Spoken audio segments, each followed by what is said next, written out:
Hey guys, Mike Toy with Bonsai Boise. So I got this giant Ficus Benjamina bush. Kind of looks like a bush anyways. Found it on Craigslist or Marketplace. Can't remember which now. Somebody had it and it just outgrew them. They just wanted it gone, asking $20. So I went and gave them $20 and took it home. So I knew I could do something with it. I'm going to turn it into not just one bonsai, but many. And then I'm going to try to fuse a lot of them together, which I'll go into more detail on here in a second. But in this video, I'm just going to show you kind of my process of how I went about it and what worked for me. And so that way, if you come across something like this, some old office or somebody who just has a house plant and doesn't want it anymore, you can do something with it, turn it into a bonsai. So as you can see from looking at it, I don't think they did anything with it ever. I don't think they ever trimmed it. I think they literally just gave it water once in a while, and that's fine. It's kind of what houseplants are, And so if you have one of these or come across one of these, treat it as a houseplant. Don't be surprised if it's in just kind of rough, wild, raw condition like this one. So first thing I did is I gave it about a week to acclimate to its new environment. And here you can see I trimmed it down a little bit more after about a week. Kind of moved some branches around in different spots so I could see what I'm dealing with in there. And as you can kind of tell, it's a little just tough at first glance to figure out, okay, what do I do with this thing? Where do we begin? You can see one trunk in there is definitely thicker than the rest. Got kind of multiple trunks in there. So as you can see, I trimmed off all the dead branches that you saw earlier. So those are all gone now for the most part. And now I'm just sort of trying to make sense of where to go next. So I took a look at the soil. And this isn't doing it justice. You'll see here in a second right there. This thing is actually infested with what I believe are aphids. This video didn't do it justice. Seemed like every time I looked at it, I saw a bunch of them. Then I turned the camera on and they got camera shy. So no doubt got to get it out of this soil and into some new soil. And this part here isn't actually relevant to the process. I just thought it was funny.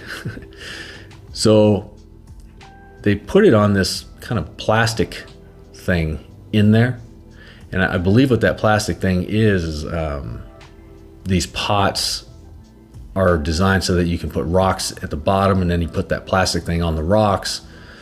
And then when you water it, the water drains and it kind of holds the tree above the water that was drained. But in this case, they didn't do that. They just put it right on more dirt. Thought it was kind of funny. But making some progress here, you can see as I'm getting down in there. So these roots are a mess. I call those potato roots is kind of what they remind me of, but Ficus Benjamina are kind of notorious for developing those type of roots that are just messy and wasteful.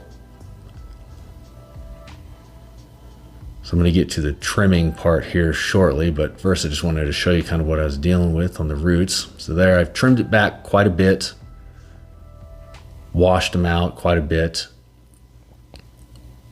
made quite a mess in the process. So you can see I really kind of hacked away at it there. I was trying to be mindful though of where the roots were connected, because as you can see, it looks like a few different trees just fused together over time. We're gonna get a better look at that here in a minute, but so because they're fused together, I don't know for sure what's going on, under the bark. So I don't know if the roots are fused together too or not. Anyways, I got in some new bonsai soil, just some well-draining soil. It's just a mixture of perlite, absorb. Absorb is that stuff you just get from the auto parts store. Absorb, perlite, and pine bark. So here you can see I separated out as many trunks as I could, and those that I couldn't, I just took as cuttings. I put the cuttings in bottles of water. Here's a better look at that. I'm starting to figure out what I'm going to do with this now. So this trunk in the middle kind of just doesn't fit. So I'm going to air layer that off after a little bit right there. You see how it's got reverse taper? The middle trunk is just thicker than the rest of it. So it looked goofy. So I'm going to end up air layering that off. So as you saw a second ago, I've got 2 greenhouses. The little one is where I put all these cuttings, the bottles of water there with cuttings. And I've got a 100% success rate on those cuttings. I've never had that kind of success rate before. So I would highly, if you do something like this, I would highly encourage getting one of those green. It was $30, you know, at any box store. So it helped a lot. So here I go. I'm going to do this air layer now. So I waited about a month. I let it acclimate to the hack job I just gave it. And now I'm going to dig in there and do the air layer. And to do the air layer, by the way, the reason I'm doing the air layer is because it is a pretty thick trunk and I hate to just cut it and waste it. I might have been able to make a cutting out of it. I don't know. But I thought it would be fun to just air layer it off of there. I've never air layered a Ficus Benjamina before. I've taken them as cuttings a million times. So here we go. All I'm going to do is I'm going to cut a strip all the way around with a nice sharp blade.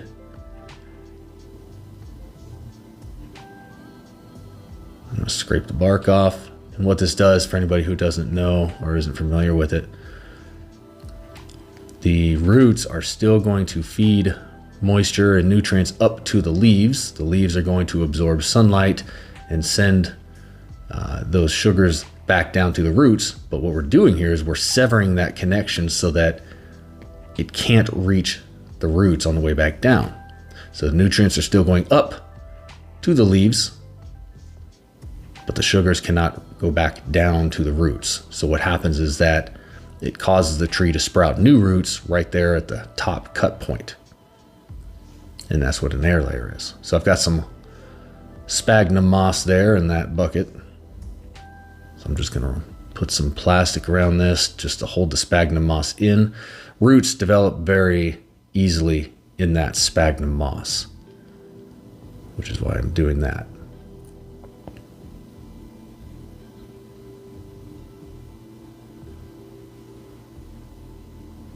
They sell rooting hormones. It's just this white powder stuff that you can put on there. I've tried it. Doesn't really, I don't know if it really works any better or worse or not. I stopped using it. I didn't have any success stories to really speak of by using it. And I'll point out too, different species of tree air layer differently. Some easy, some hard, some not at all. These Ficus Benjamina, as long as it has foliage on the branch, it's pretty easy to root from cuttings or air layers or whatever you do. Quick note too, side note on some of my long-term strategy with this. It's not that I want to have 100 different Ficus Benjamina bonsai, but my goal is to have a few good ones out of that bush. And then the rest of those cuttings, after they root, I'm going to tie handfuls of them together, fuse them together. And then over time, I'm going to fuse those together, making kind of one big monster Frankenstein Ficus Benjamina. That's my goal. That's my idea, at least. So I'm just kind of squeezing all the excess moisture out of there. I've learned that from unsuccessful air layers that either not enough moisture or too much moisture is usually the culprit for an unsuccessful air layer. So you want to have just the right amount. Basically, you just want to kind of like squeeze it, wring it out. It's still going to be moist in there. And if you wrap that tight enough, it'll hold that moisture in. And then I poked some drainage holes at the bottom. And back in the bigger greenhouse it goes. So I'm going to give it some time before I check the air layer. I want to give it at least a month or two just to sit and acclimate.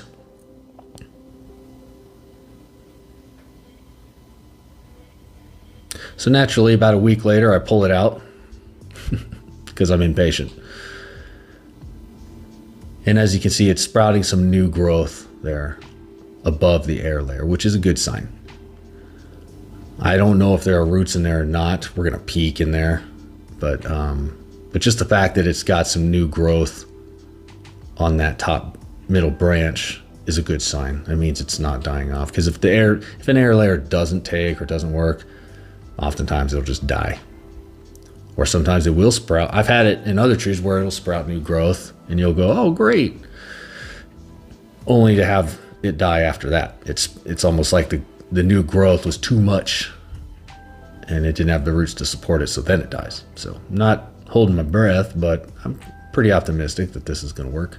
These little side branches, I haven't figured out what to do with them yet. I could, I thought about cutting them, taking them as cuttings, but as you can see, the way that it fused there, I'm afraid if I cut that branch off, that a chunk of that main trunk might die off. Because I don't know, how fused it is. I don't know if it's just like fused on the surface or internally or not. So I'm afraid if I cut it, then a big chunk of that main trunk will die. So for now, I'm leaving it.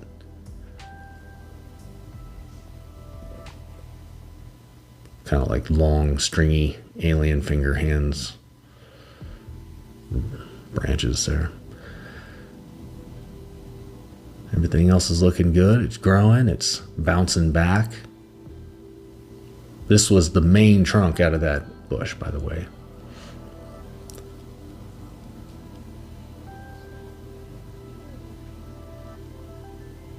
So I decided to go ahead and unwrap it just a little and peek in there to see if we could see any roots.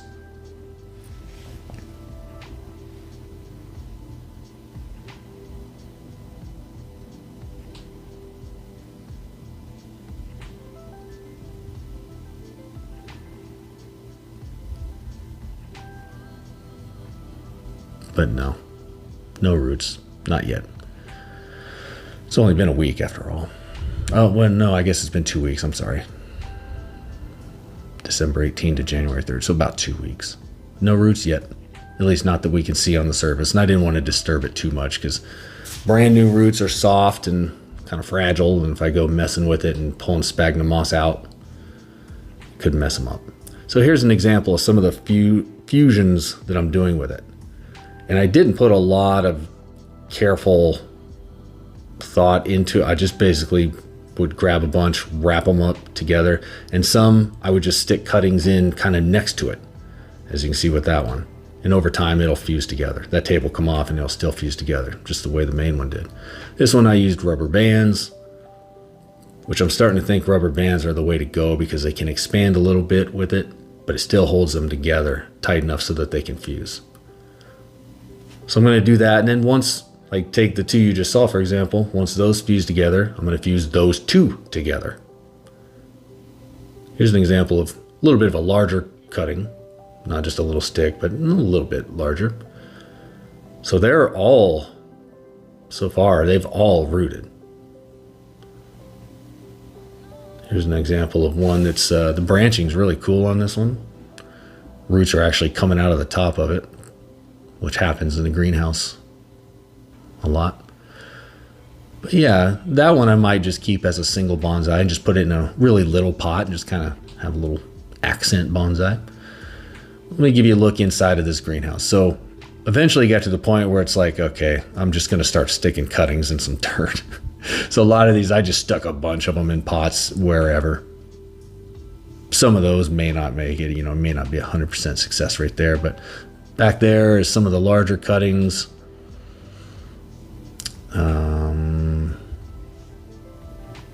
Up top here, more of the fusion action. Yeah, this little greenhouse, $30. That one there, the tag, somebody gave it to me, but the tag on it said $40, marked down to $20. So good deal on that one too. Here's another one of those larger cuttings. So anyways, that's it for part one. Everything is going well so far. I'm gonna put it all away and I'll show you guys an update later.